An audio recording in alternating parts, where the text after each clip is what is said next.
Hi everyone. So the next discussion we'll be moving into is an example of talking about some examples of industry interference and marketing to children from around the world. And as youth advocates and as vanguards of the right to health and for children, we really have to know these examples so that we know what to advocate for, and how exactly we want to make changes. Here in Jamaica, I'm the policy and advocacy coordinator at the Jamaica Youth Advocacy Network. And so here in Jamaica, I think most of the examples that we see about marketing to children happen in schools, and they really take advantage of the fact that they have a huge target audience that in Jamaica, 3/4 of students buy lunch at school every single day. So there's a huge opportunity for marketing and advertising in that space, and it's really taken advantage of, especially through corporate sponsorships and taking advantage of the way that schools are under-resourced and underfunded. So it will be really interesting to hear some other examples of what's happening around the world, and really excited to hear from Claudia Batz, who is the policy and projects coordinator from the World Obesity Federation, from Danielle Walwyn. Hi, Danielle, who is the advocacy officer at the Healthy Caribbean Coalition, and from Camila Maranha, who is the nutritionist and is also a researcher in COI in Brazil. And each of these presenters will be giving just a short presentation. And after their presentations, you'll be able to ask them some questions. So you can go ahead and raise your hand and ask a question in our Q&A segment afterwards. And I'll just hand over now to Claudia, who will be doing the first presentation.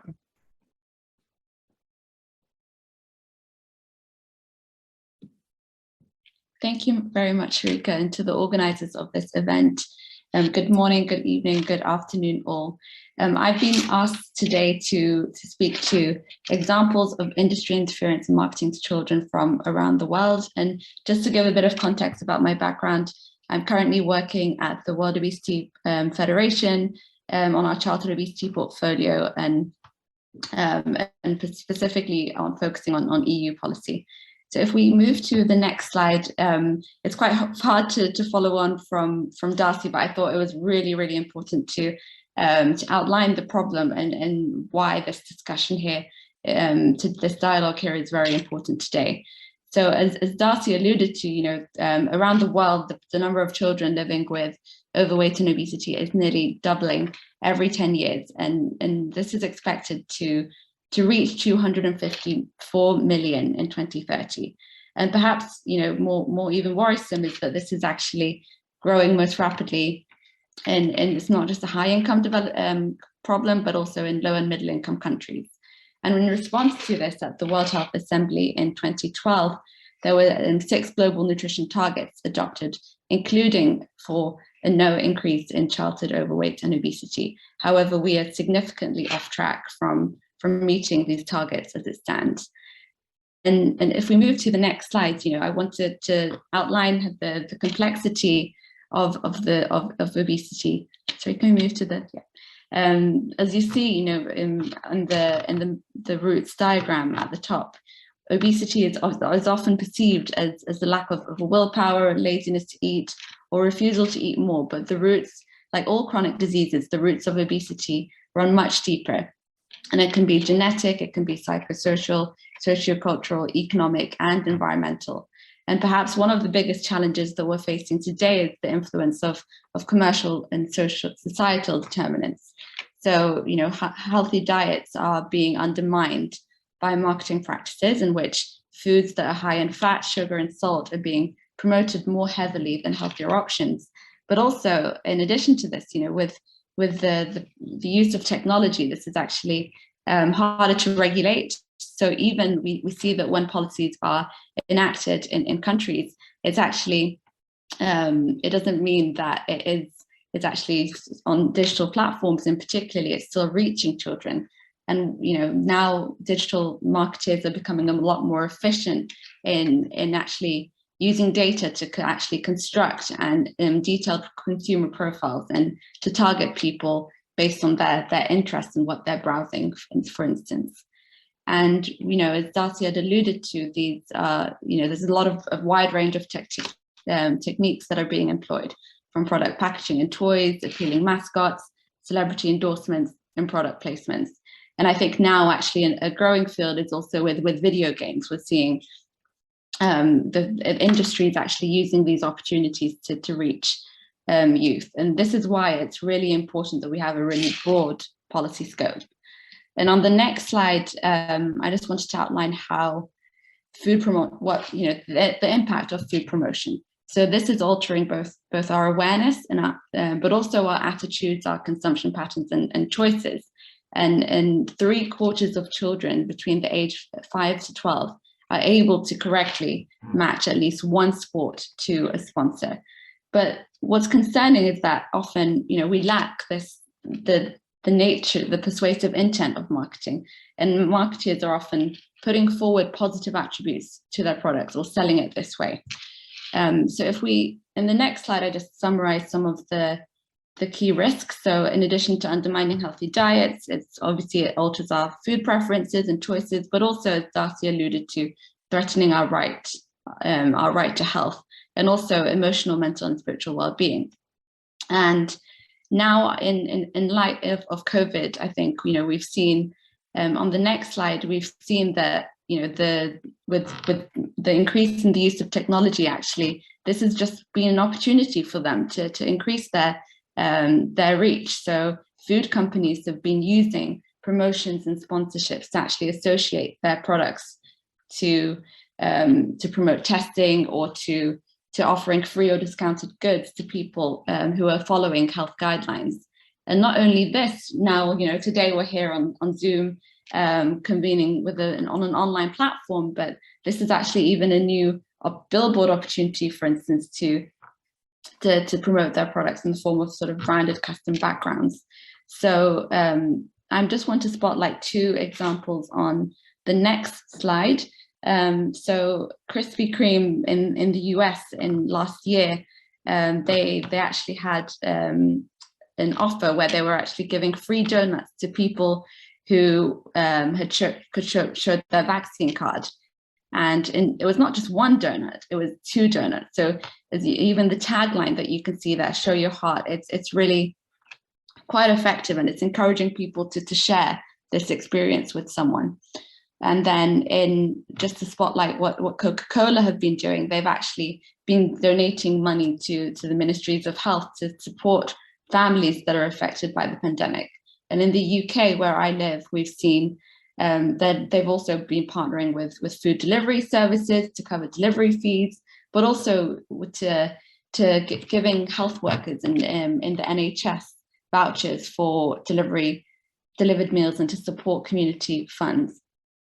And when they claim and they come with statements saying that they're prioritizing safety and that they're working with at all levels, from government to local levels, to focus on recovery, this is really angers me, actually. But if you look onto the next slide, I want to highlight that it's not all doom and gloom. And I know we have Tasha here on the line as well from Bite Back, but young people are really taking action, and this is actually having a positive impact in the UK in particular. We've seen this. So in last year and just recently, actually, Bite Back have exposed how big food businesses are manipulating young people into believing that their products are healthy. So I think it was around 1,000 young people that they spoke to, and across the UK, aged between 13 and 18, and really showing that, looking at products that are in the supermarket, and showing how actually it's the labels, when they claim that they have no added sugar or sources of fiber, are actually deceiving. So I just want to actually do a quick exercise in the chat as well. So how many teaspoons of sugar do you think are in the smoothie bottle that is on the left?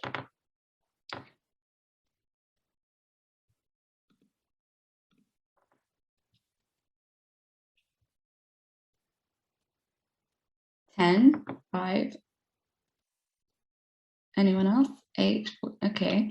So if we reveal that, got a broad range going up to 14. If we reveal that now, then you will see that in that bottle there are suspense. If we click on the slide, please. One bottle of the smoothie contains equivalent to 6 teaspoons of sugar. So everyone clearly is thinking that it's more, and I think it's equally worrying, even if it's not 24 or 10, but one bottle contains 6 teaspoons of sugar. And then if we look at the cereal, how many in one portion of cereal, how much sugar do you think someone is consuming by having a bowl of that?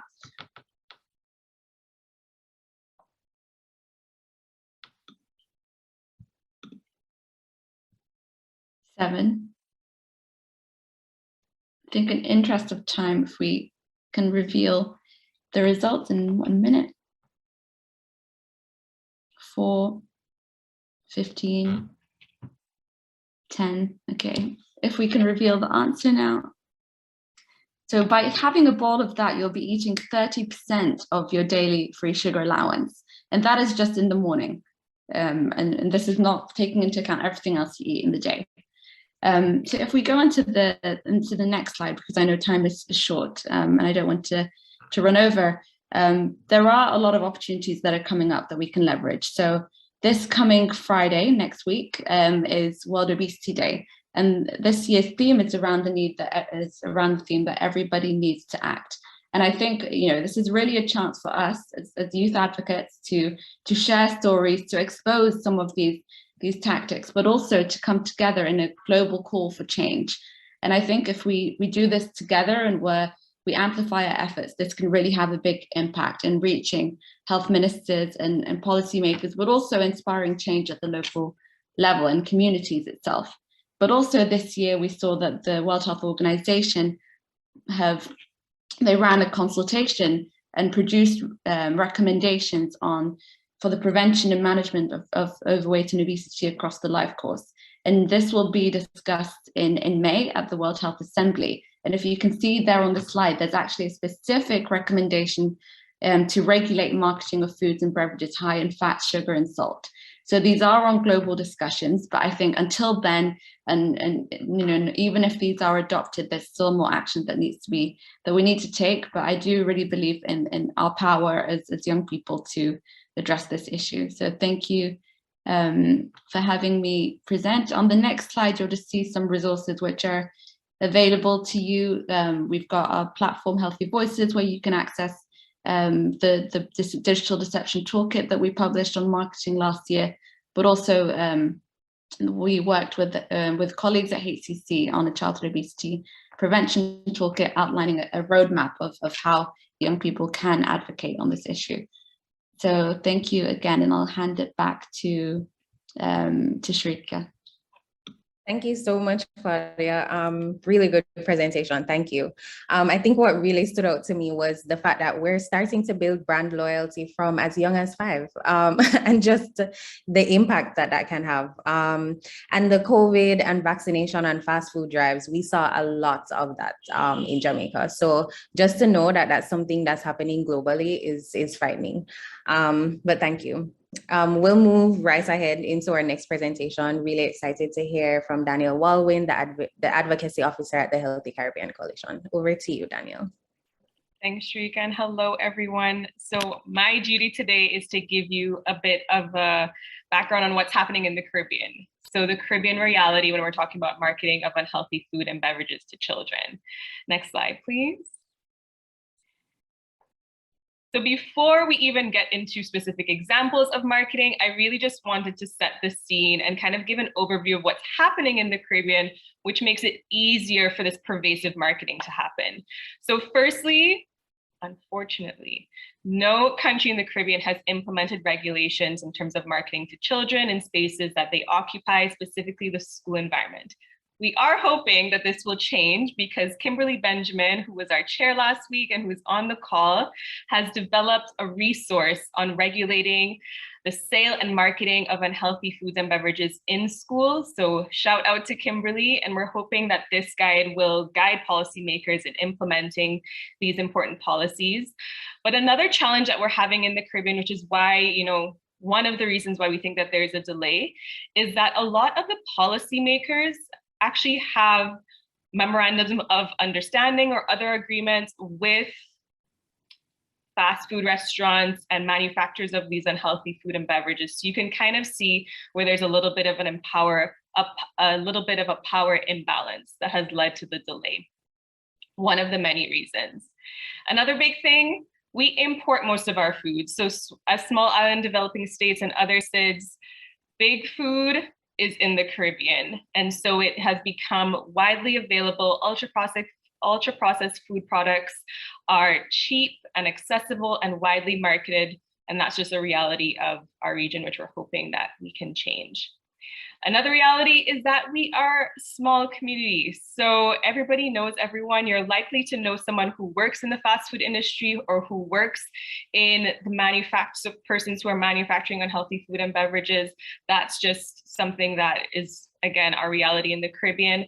But another thing is, and Shereika, you mentioned it in your intro, this idea of limited resources. So when schools or sport organizations are looking for funding, they're in between a bit of a rock and a hard place, because the same actors that we're talking about right now are the ones that have the funding. So again, we're in a bit of a tight spot regards to that.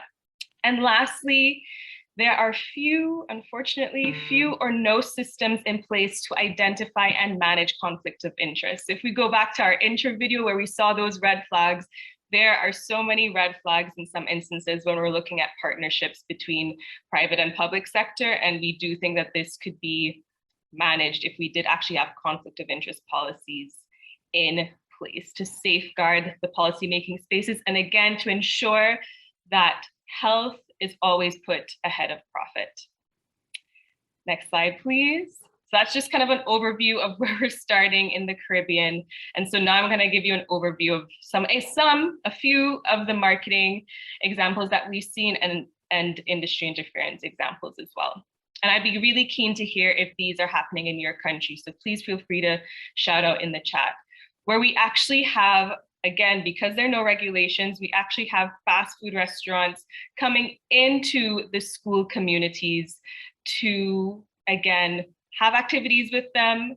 And again, this is a perfect opportunity to build brand loyalty.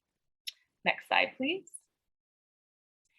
We had school sponsorships where Shereika, you mentioned this as well. We know that's happening in Jamaica, and we know it's happening in other places across the globe, where we actually have these organizations or these actors sponsoring school-related events and specifically sports-related events.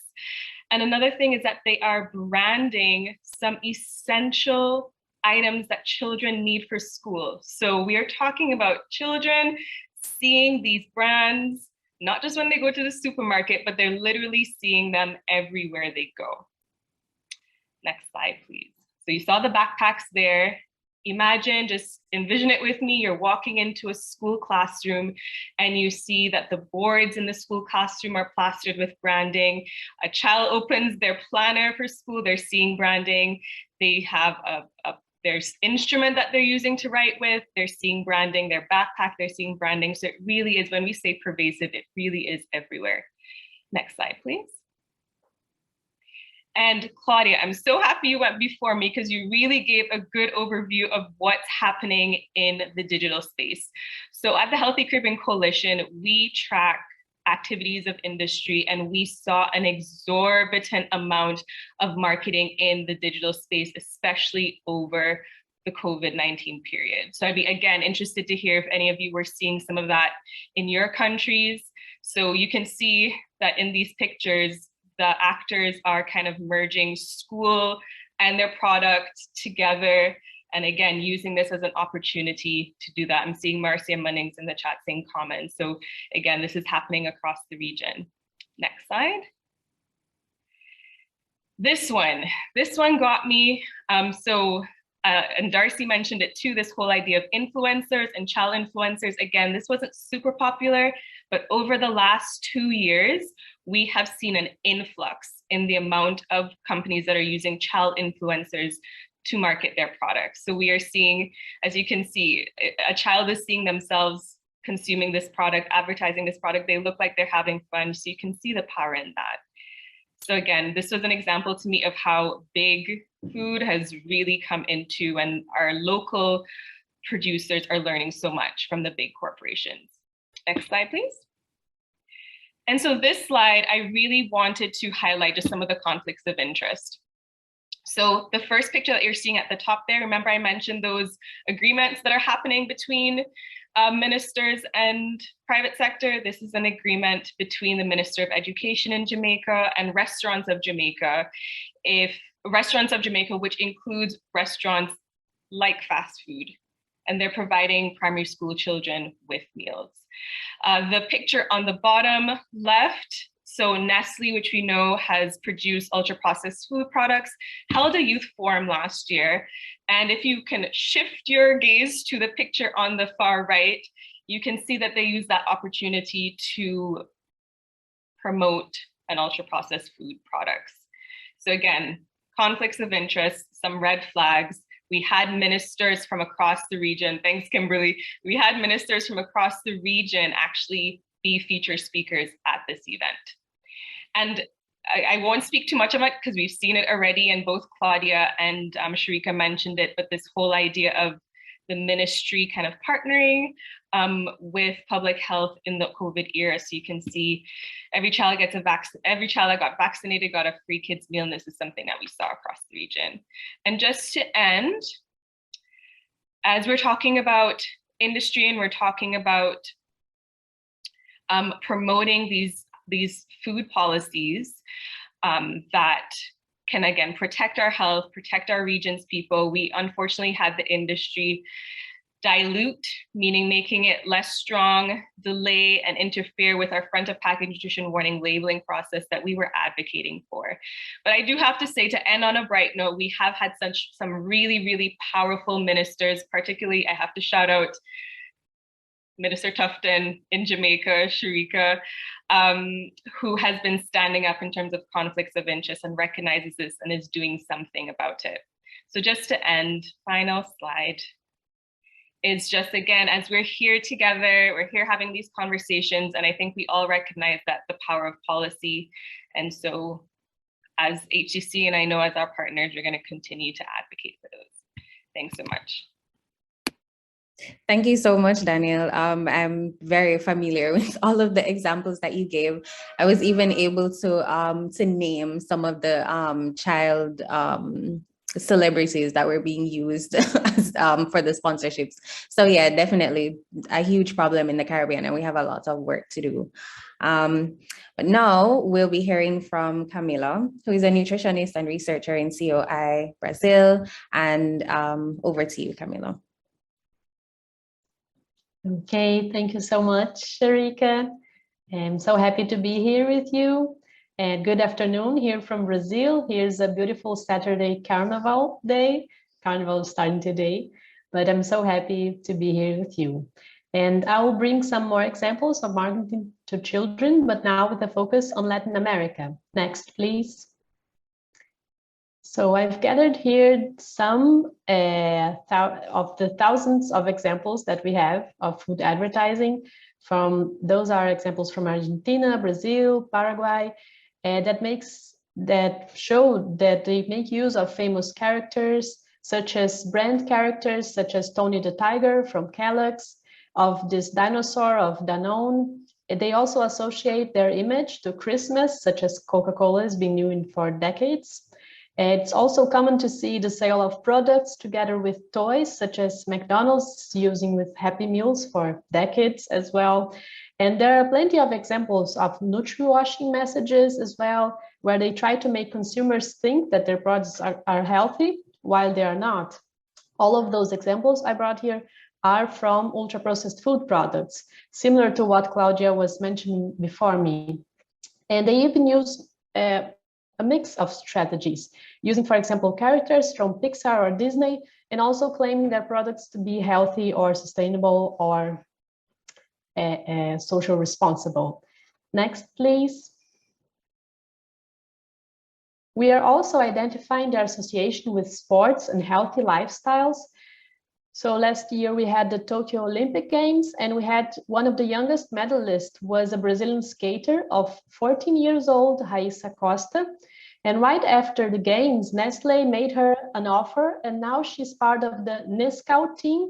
That's a chocolate drink of Nestlé brand until the 2024 Paris Olympic Games. And another example in the bottom of the slide, which goes also beyond the selling of a product in itself, is in Argentina. The brand La Serenísima from Danone held a national football championship for children called the Mundialito La Serenísima. This way they try to connect their image to healthy lifestyles as well. Next, please. And also familiar with what everyone was saying in the chat, many industries are entering schools, also in Latin America, such as also Shereika and Danielle was mentioning. Here you can find two examples from Brazil. One from Tang, there's a powder juice full of sugar and additives from the brand Mondelez that held a competition to renovate school blocks. The brand established that the school that collected the most packaging of this product would win the competition, and had the renovation, the reform of the school being done. So the initiative included materials aimed at teachers, games, virtual games, among others. And the other example in the left is from an activity of Danone, but it was disseminated as an educational activity in order to emphasize the importance of eating dairy products as a source of calcium. The project was named 123 Dairy, included theater in schools, materials aimed at teachers, activities that children needed to make, saying about the importance of eating dairy products, which are the main sales items of Danone. And between the activities, the brand products were distributed, and not by chance that the children's results and drawings made it possible to see the brand's product packaging designs. So they make draws about the importance of dairy products, but drawing examples exactly the same as the known products. Next, please. And they are also using other spaces to make marketing. So the network McDonald's closed an advertising package with Big Brother. That's the largest reality show in Brazil. They took advantage of one of the program's parties to illustrate the new way people consume their products in the pandemic, that is in pajamas. And participants wore the brand's pajamas, very childish designs, and they ate snacks from fast food chains, and all of this was sold to spectators. So the reach that they reached was over millions of people, including children as well. Next, please. Other examples include advertising packages, such as this example of a chocolate muffin, which not only use the famous penguin characters, but also include the direction of a virtual game. And you have to make the penguin eat as much as cookies as possible because he needs energy to climb. And the rule is clear: if you don't eat cookies, the penguin falls and you lose your score. And there are many examples of young digital influencers, such as Danielle was mentioning, that these children, young, show how to eat the product, how to unbox the product, how to play the game. So we are finding many examples of marketing, not only from the companies themselves. And this was one example of marketing that was denounced by our Consumer Defense Institute as an abusive advertising to our PROCON, drawing attention to the illegality of marketing of a product considered unhealthy to children because it is an ultra-processed product. So it has lots of sugar and also fat and also many other additives. Next, please.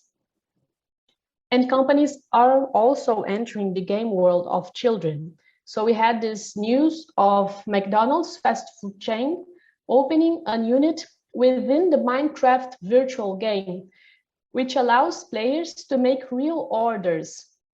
And another unit is entering the game The Sims as well. And when entering the gamer's world, we also identified a new food and drink ultra-processed product being advertised, such as this one in the bottom of the slide, which claims itself to be the official energy drink directed to gamers, because gamers need to stay up late and don't sleep and go over the night. And they have even one directed to children in their portfolio that is claimed to be adequate to children over 7 years old. Next, please. So marketing to children is only one type of industry activities. They are adapting themselves according to the social media technologies, capturing the youth world, and not only by using characters, entering their spaces, schools or games, but also adventuring themselves where the regulation is more difficult to reach. As Pierre mentioning, they are being very creative. So it is also important for us not to lose the bigger picture that all of these brands are from the same companies. Next slide, please. We have an oligopoly in the world market, and the headquarters of those companies are almost all in the northern hemisphere of the globe, and they are transnational corporations that act in a similar way to each other and that have been associated also with other industries, such as big tech. So we have seen today many examples where they are associating themselves with YouTube, Facebook, Google, Amazon, and others. So we really need to understand it. Next, please. And I only to finalize, this is a document made by Guy, the Global Health Advocacy Incubator, which demonstrates big food war on healthy food policies, such as marketing regulation, labeling, taxation, and others. And all of this industry not only market their products to children, but make many other corporate political activities to continue to profit at any cost, and at the cost of the health of our youth and the planet as well. And so I suggest reading this material and paying attention to this. And next slide, please. And I end my part here also inviting everyone to broaden your perspective on what is at stake. As the UNICEF representative mentioned, we need to understand how these activities are contributing to what is being called the commercial determinants of our health. So thank you so much. Thank you so much, Camila. Really interesting examples. I think this is the most we're seeing, that we're getting into games and just being really, really targeted. And as everyone has been saying, just creative. It really seems like they're taking the time to understand, the spaces that it would just be really easy to find children in and to just go into those spaces.